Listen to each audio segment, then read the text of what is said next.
Hello student, मैं आपकी teacher प्रेरणा सक्सेना। आज हम कक्षा 8 इंग्लिश मीडियम की हिंदी यानी कि सामान्य हिंदी का पाठ 4 सबके चेहरे खिल उठे पढ़ने जा रहे हैं।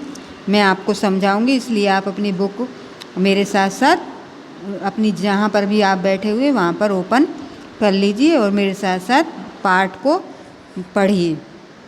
पाठ 4 सबके चेहरे खिल उठे पढ़ना है। इस पाठ में हमें सीखने योग्य जो बातें मिलेंगी वो है पुलिस के प्रति मित्रता के भाव जागते हुए, उनकी कार्यप्रणाली में सहयोग देने की भावना विकसित करना। ठीक है, अब पढ़ते हैं जीतू। ये एक सामान्य सी बात है, साधारण सी, दादा और पोते के बीच में हो रही है इस पाठ में। जीतू, दादाजी पड़ोस में पुलिस आई है, रामू भैया के काका को अपने साथ ले जा रही है, मुझे डर लग रहा है। जीतू दादाजी के पीछे छिप जाता है। दादाजी, डरते नहीं है बेटा, पुलिस हमारी रक्षा के लिए है, हमें डरना नहीं चाहिए। मानवी, दादाजी रामू भैया बहुत रो रहा है, उसके काका को पुलिस मारेगी तो नहीं, क्या उन्हें जेल में बंद कर देगी? दादाजी, नहीं बेटी, ऐसी बात नहीं है। जब कोई अप्रिय घटना या अपराध हो जाता है तो पुलिस किसी से भी पूछताछ कर सकती है। हर किसी को मारना, पीटना या जेल में डालना उसका उद्देश्य नहीं है, ऐसा गैर कानूनी है बेटा। जीतू, तो क्या पुलिस ने काका जी को गिरफ्तार नहीं किया, फिर वे उन्हें लेकर क्यों जा रहे हैं? दादाजी, जांच पड़ताल और दोषी लोगों को पहुंचने के लिए पुलिस को लोगों से पूछताछ करनी पड़ती है। वह किसी को भी गिरफ्तार तभी करते हैं जब प्रथम दृष्टया कोई अपराध उन पर बनता है। हो सकता है रामू के काका जी को तत्काल ही पुलिस छोड़ दे। पुलिस में 2 दिन पहले जो चोरी हुई थी, उन चोरों को पकड़ना भी तो जरूरी है। जीतू, रामू तो कह रहा था पुलिस वाले उनके घर के सभी लोगों को ले जाएंगे। दादाजी, ऐसी कोई बात नहीं है, हमें पुलिस वालों का सहयोग करना चाहिए। अगर पुलिस वाले ज्यादती करें, निर्दोष व्यक्तियों को सताएं, तो इस आशय की शिकायत पुलिस के उच्च नेक्स्ट पेज पर अधिकारियों जैसे जिला पुलिस अधीक्षक, DIG, रेंज एवं अन्य राज्य के पुलिस महानिर्देशक, मानवाधिकार आयोग को की जा सकती है। मानवी, यदि सचमुच काका जी ने ही गलती की हो तो?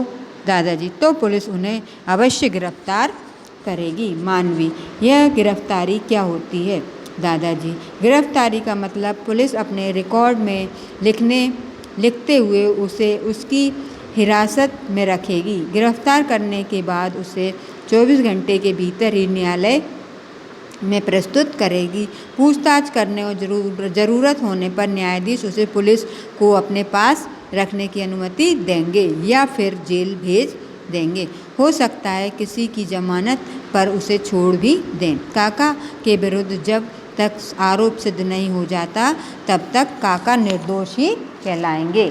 मानवी, काका जी तो ये बहुत परेशान होंगे, न जाने पुलिस वाले उनके साथ कैसा व्यवहार करें, उन्हें तो अपने बचाव के लिए कुछ समझ में ही नहीं आता होगा। दादाजी, यदि पुलिस वाले उन्हें गिरफ्तार करेंगे तो इसकी सूचना उनके घर वालों को अवश्य देंगे। अगर काका जी चाहें तो उसका कोई परिजन या वकील भी पुलिस थाने में उनसे जाकर मिल सकता है, घबराने की बात नहीं है। जीतू, क्या आरोप सही होने पर काका जी के साथ मारपीट भी कर सकते हैं? दादाजी, नहीं, ऐसा नहीं कर सकते। हमारे देश में हर इंसान को कुछ मानव अधिकार प्राप्त हैं। किसी भी हालत में किसी के साथ मारपीट, जुल्म, यातना या अपमानजनक व्यवहार करना गैरकानूनी है। मानवी, काका जी को हथकड़ी भी लगाएंगे क्या? मानवी ने पूछा कि काका जी को हथकड़ी भी लगाएंगे क्या? दादाजी, यदि पुलिस को विश्वास हो कि वे भाग जाएंगे तो लगा सकती है। हाँ, यदि कोई खतरनाक आरोपी है तो न्यायालय की अनुमति से ही उसे हथकड़ी लगाई जाती है, अकारण ही किसी को अपमान करने के लिए नहीं। जीतू, क्या पुलिस रामू की काकी को भी पूछताछ के लिए ले जा सकती है? दादाजी, महिलाओं से पूछताछ करने के लिए जहां तक संभव हो महिला पुलिस अधिकारियों की उपस्थिति में घर जाकर पूछताछ करती है। यदि विशेष परिस्थिति में किसी महिला अपराधी को पूछताछ हेतु थाने पर बुलाया जाता है तो पूछताछ के दौरान संबंधित महिला के परिजनों को उसके साथ रखा जाता है। नेक्स्ट पेज पर आते हैं।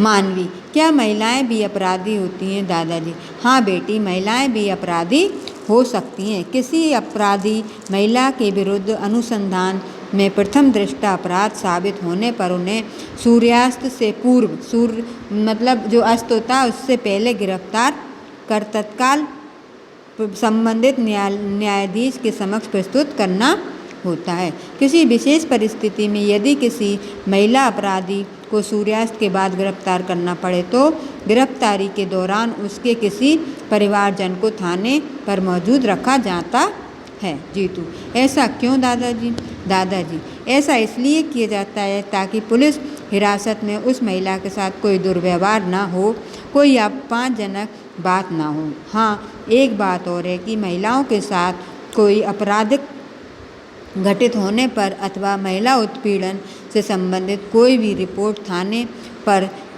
साफ होने पर उसे तत्काल अनुसंधान कर महिलाओं को उचित संरक्षण एवं कानूनी सहायता प्रदान करना पुलिस का कर्तव्य है। रामू का प्रवेश। रामू, दादाजी हमें बचाइए, पुलिस वाले हम सबको मार डालेंगे। दादाजी, नहीं बेटा, पुलिस वालों का काम अपराधी को सजा दिलवाना है, हमारी सुरक्षा और सहायता करना है, हमें सताना नहीं है। इसी समय रामू की काकी और काकी दादी के पास आते हैं, दादाजी के पास आते हैं। काका जी, दादाजी सत्य कहते हैं, पुलिस वाले मुझे केवल पूछताछ के लिए ही ले गए थे। जब कभी उन्हें आवश्यकता होगी वे मुझे फिर बुलाएंगे, मैं भी उनकी सहायता करूंगा। आखिर अपराधी को दंड दिलवाने में उनकी सहायता करना हमारा कर्तव्य है। दादाजी, सही है, प्रत्येक नागरिक का कर्तव्य है कि वह सामाजिक शांति, सांप्रदायिक सद्भावना एवं राष्ट्रीय हित को प्रभावित करने वाली कोई भी महत्वपूर्ण सूचना पुलिस को दे। इसके अलावा सड़क दुर्घटनाओं में दुर्घटनाग्रस्त होने पर घायलों को निकट के चिकित्सालय में पहुंचाना एवं पुलिस को सूचना देना भी नागरिकों का दायित्व है। ऐसी सूचना एवं सहयोग देने वाले व्यक्ति को साक्ष्य हेतु पुलिस थाने एवं न्यायालय में बुलाने की कोई आवश्यकता नहीं होती। राष्ट्रीय एवं सार्वजनिक संपत्ति, राष्ट्रीय ध्वज इत्यादि की सुरक्षा एवं सम्मान करना, अनुसंधान के दौरान उनकी जानकारी में जो तथ्य उनके संबंध में सही गवाही देना इत्यादि प्रत्येक नागरिक का कर्तव्य है। जीतू, हम पुलिस विभाग को कैसे सहयोग कर सकते हैं? दादाजी, पुलिस विभाग अपराध पर नियंत्रण रखने के लिए हमसे असामाजिक एवं आपराधिक तत्वों के विरुद्ध कार्रवाई में सकारात्मक सहयोग चाहता है। कानून व्यवस्था बनाए रखने, सूचना का आदान प्रदान करना, कानून एवं नियमों का स्वेच्छा से पालन करना, कानून व नेक्स्ट पेज पर संविधान में आस्था बनाए रखना भी पुलिस विभाग का सहयोग करना ही है।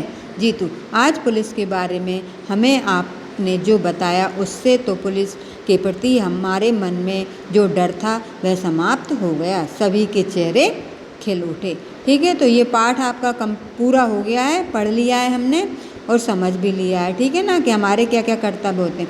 अब इसमें कुछ नए शब्द दिए हैं, वो मैं पढ़ती हूँ, आप मेरे साथ साथ रीडिंग करें।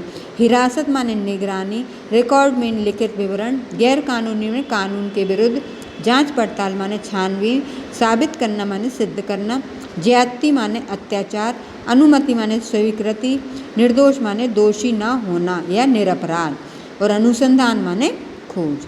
ठीक है, तो आपका ये पाठ हो गया है, पढ़ लिया है हमने, और इसके कुछ नए शब्द जो शब्दार्थ देते ना वो हो गए हैं, इनको आप अपनी कॉपी में लिख लीजिएगा। आज अपना इतना ही, नेक्स्ट वीडियो में जब हम मिलेंगे तो इसका अभ्यास कार्य मैं करवाऊँगी। तब तक के लिए थैंक यू, धन्यवाद।